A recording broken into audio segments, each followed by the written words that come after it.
తిరుచానూరులో TTD ఆధ్వర్యంలో నిర్వహిస్తున్న అన్నప్రసాద కేంద్రాన్ని ఈవో రవిచంద్ర పరిశీలించి అధికారులకు పలు సూచనలు చేశారు.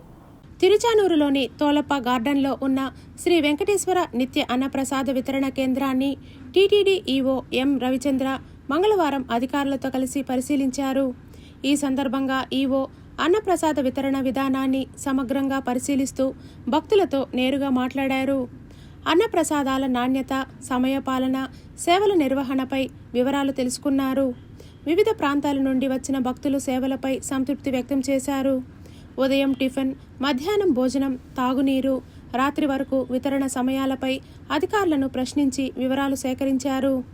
అనంతరం అన్నప్రసాద భవనంలోని స్టోర్ రూమ్, కోల్డ్ స్టోరేజ్, వంటగది పరిశుభ్రతను పరిశీలించి కూరగాయలు, ఆకుకూరల నిల్వలపై సమీక్షించారు. అదేవిధంగా ఉపయోగంలో లేని ఫర్నిచర్, పనికిరాని యంత్రాలు, ఇనుము వ్యర్థాలను త్వరితగతిన డిస్పోజ్ చేసేలా నివేదిక సిద్ధం చేయాలని ఆదేశించారు. సిబ్బందికి జీతభత్యాలు సకాలంలో అందుతున్నాయా, ఎలాంటి కోతలు ఉన్నాయి అనే అంశాలపై కూడా విచారణ జరిపారు. ఈ కార్యక్రమంలో సివిఎస్ఓ కెవి మురళీకృష్ణ, అన్నప్రసాద కేంద్రం అధికారి విజయభాస్కర్ తదితరులు పాల్గొన్నారు.